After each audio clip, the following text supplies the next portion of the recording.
Good morning. Shri Swami Samarth. नवीन ब्लॉगमध्ये पुन्हा एकदा तुमचं खूप खूप स्वागत आहे. अंघोळ वगैरे झालेले आहे, केस वगैरे पण धुतलेले आहेत आणि थोडंसं उन्हाला बसावं याच्या आशेने मी थोडंसं बाहेर आले, पण झाडाच्या सावलीमुळं काही ऊन लागतच नव्हतं. आईने तेवढ्यातच गरमागरम पोहे बनवले होते आणि पोहे सर्व केले होते. गरमागरम पोहे खायला कोणाकोणाला आवडता. इथं हादग्याच्या शेंगाची भाजी बनवायची, तर आईने शेंगा निवडून घेतल्या आणि गरम पाण्यामध्ये उकळायला ठेवल्या. तोपर्यंत आम्हाला पोहे खायचे होते. पोहे खाल्ले आणि सगळेजण आम्ही वरती टेरेसला गेलो. आईला मोबाईल जो आहे ना, तर तो प्रॅक्टिस करायची सुरू होती. म्हणजे आईची थोडीशी ट्रेनिंग सुरू होती की मोबाईल कसा चालवायचा, फोन कसा लावायचा, यूट्यूब कसं लावायचं. आणि आईला इथं ना थोडंसं नवीन असल्यामुळं थोडंसं अप्रूप वाटते. लहान ताईचे मुलं जे आहेत ना, ते पण आजीला शिकवण्याचं काम करत आहेत. आणि अशाच प्रकारे तुम्ही पण तुमच्या आजीला, आईला, मावशीला किंवा घरातल्या मोठ्या थोर व्यक्तीला जर असं नवीन टेक्नॉलॉजी शिकवताना ना एक एक छोट्या छोट्या गोष्टी त्यांना सांगत गेले ना, तर त्यांच्या पण त्या लक्षात बसतात आणि ते पण हळूहळू त्या गोष्टीचं अनुकरण करतात आणि आपल्यासोबत ते इंटरॅक्ट होतात. तर तुम्ही पण तुमच्या घरी ना आईला, आजीला, मावशीला, वडिलांना किंवा आजोबांना ज्यांना पण अशा टेक्नॉलॉजीची गरज आहे, आवड आहे, तर त्यांना नक्की तुम्ही शिकवलं पाहिजे. आता ताईचे मुले एक एक गोष्ट आईला सांगत होते आणि आईची थोडीशी ट्रेनिंग चालू होती. तोपर्यंत दादानी ना हादग्याच्या शेंगा आणि फुलं पाडलेले आहेत भाजीसाठी आणि हे प्युअर ऑर्गॅनिक आहेत. तर बघू शकता शेंगाचे 2 पार्ट आहेत. इकडं शेंगा पाडल्या होत्या आणि फुलं पण पाडले होते. तर आता आईची ट्रेनिंग संपून आई आलेली आहे, तर लगेच आम्ही हादग्याचे फुलं जे आहेत ना ते निवडायला घेतलेले आहेत भाजीसाठी. त्यानंतर शेंगा पण निवडायच्या होत्या, तर ताईचे मुलं पण आम्हाला लगेच मदत करायला आले. आई कशा प्रकारे हादग्याचे फुलं निवडत आहे तर ते तुम्ही बघू शकता. हादग्याच्या फुलाचे जे मधले पान असतात ना, ते आपल्याला भाजीसाठी वापर करायचा. वरच्या साईडचे जे पान असतात ना, ते टाकून द्यायचे, कामाचे असतात. तर अशा प्रकारे हे सर्व फुलं जे आहेत ना, तर ते निवडून घेतले. त्यानंतर दादाला कंपनीमधले जे पार्सल मिळालं होतं, तर ते आम्ही गावाकडे घेऊन आलो होतो. तर याच्यामध्ये काय होतं ते पाहण्याची क्युरिओसिटी सगळ्यांनाच होती, तर मग ते फोडलं होतं. तर बघू शकता अशा प्रकारे हा संपूर्ण बॉक्स जो आहे ना तो होता.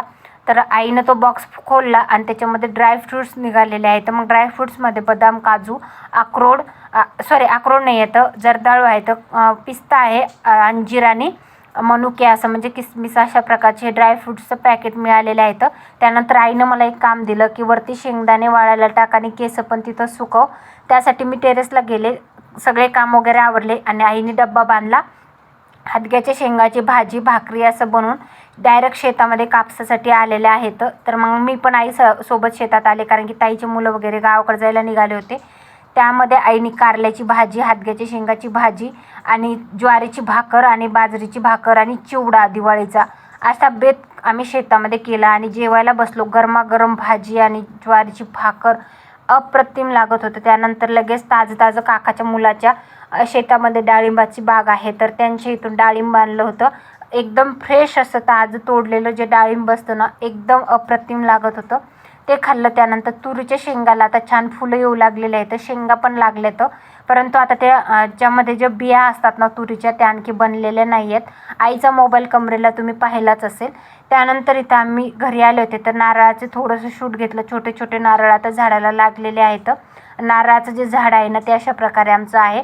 तर घराच्या समोर जे नारळ आहेत ना, तर तिथलं हे झाड आहे. पाठीमागच्या झाडांना पण जे नारळ आहेत ना ते लागलेले आहेत. घराच्या समोरून जे आहेत ना, तर ते 3 नारळाचे झाड आहेत. दोन्ही साईडने 2 मोठे मोठे दिवस मावळतीला आलेला आहे. आणि आईनं ना मला काजळ बनवून द्यायची आश्वासन दिलं होतं. तर मला ना घरगुती बनवलेलं काजळ जे आहे ना ते बनवायचं होतं. तर मग इथं दिवे लावलेले आहेत, म्हणजे पणत्या लावल्यात, त्याच्यावर तवा झाकलेला आहे, साईडला विटा ठेवल्यात आणि त्याच्यावर तवा झाकला. त्यानंतर नेक्स्ट डे आंघोळ वगैरे झाली आहे आणि आईनं मस्त जेवणाचा बेत करत आहे. तोपर्यंत मी म्हटलं चला शेतामध्ये एक फेरफटका माराव. हे आमचं घराच्या शेजारी, म्हणजे आमच्या घराच्या पाऊल पण एक खाली टाकायची आवश्यकता नाही पडत असं हे पेरूचं झाड आहे. खूप जास्त पेरू लागलेले आहेत. तुम्हाला पण असे ताजे ताजे फळं खायला आवडतात का? गावाकडची हीच अशी गंमत जम्मत असते. खायला पण ताजे ताजे फळं मिळतात, फ्रेश हवा, फ्रेश पाणी, फ्रेश वातावरण आणि भाजीपाला पण फ्रेश असं सगळं वातावरण असतं. हे आमचं झाड आहे पेरूचं. मस्त पेरू लागलेले आहेत आणि आता पेरू लवकर पिकलेले असल्या कारणाने आता नेमकंच पावसाळा संपला आणि पेरू पिकले, तर त्याच्यामध्ये एवढी गोडी नाही आहे, पण पेरू उत्तम आहेत आणि भरपूर असं जो फळ आहे ना ते लागलेलं आहे. त्यानंतर हे सगळीकडे आमच्या हिरवळ दिसत असेल, कारण की आता नोव्हेंबरचा महिना आहे. पण यावर्षी पावसाचं प्रमाण चांगलं असल्यामुळं आता इथं हिरवळ भरपूर आहे. आईचे सर्व काम वगैरे आवरले आणि मी टिफिन घेतला, बॅगेमध्ये भरला. केस वगैरे थोडेसे ओले होते. त्यानंतर बघू शकता इथं आईने कांदा आणि लसूण लागवड केलेली आहे. तर इथं कांदा आणि लसूणची वाफे आहेत. तर लसूण जे आहे ना ते एकदम छोटा आहे, आणखी वाढलेला नाही आहे. तर आम्ही दोघीजणी शेतामध्ये निघालो. तर आता खुरपणीला आलेला आहे, याच्यामध्ये गवत वगैरे झालं आहे. तर कापूसची वेचणी झाली की लगेच आई त्याच्यामधलं गवत काढतील. तर बघू शकता पांढरं सोनं जे म्हणताना, तर ते आता आमच्याकडे भरपूर प्रमाणात आलेलं आहे. आणि भरपूर कापसाची वेचणीला भरपूर भाव आहे, पण शेतकऱ्याच्या कापसाला भाव नाही आहे. तर सगळ्या शेतकऱ्याचं हेच दुःख आहे की मालाला भावच येत नाही. त्यानंतर गरमागरम कांद्याच्या पातीची भाजी आणि ज्वारीची भाकरीचा बेत होता. तर शेतामध्ये भाजी भाकर घेऊन आलो होतो. इथं माझं ताट आहे, इकडे आईचं ताट आहे.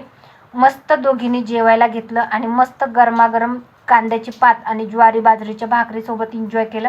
घरी आले तर ताईच्या मुलांना सीताफळं खायचे होते. तर सीताफळ छान पिकलेले होते. तर सीताफळीच्या बागेकडे आम्ही गेलोच नाही. आई गेली होती सीताफळ आणायला, पण मी गेली नाही, त्यामुळे शूट वगैरे काही घेतलं नाही. तर ताईचे मुलं तुम्हाला सीताफळ खायला बोलवत आहेत. तर हे संपूर्ण सीताफळ खाताना एन्जॉय करत आहेत. तर तुम्ही ब्लॉग कंटिन्यू पहा आणि ब्लॉग कसा वाटला ते कमेंटमध्ये नक्की कळवा. ब्लॉगमध्ये तुम्हाला आवडला असेल तर नक्की लाईक करा व नवनवीन ब्लॉग पाहण्यासाठी आपल्या चॅनल सबस्क्राईब करा आणि व्हिडिओ नक्की शेवटपर्यंत पहा.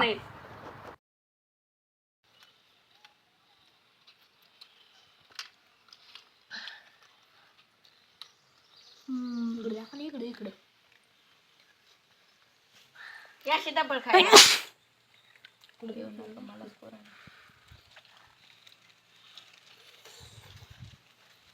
एक दुसऱ्या हातात एक चौथं की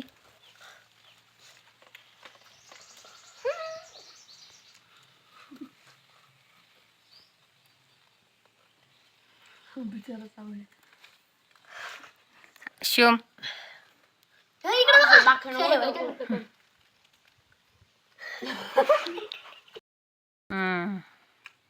भारी. भाऊबीजेचा बेत केला होता. तर गुलाबजामुन, भात, वरण, चपाती, लाडू, चिवडा, चकली, शंकरपाळी असा बेत केला. मस्त सगळ्यांची ताटं केली आणि सगळ्यांना जेवायला वाढलं. या तुम्ही पण जेवायला. ताईचा मुलगा त्याला एक्स्ट्राचं जे जेवण नको आहे ना ते काढून ठेवत आहे.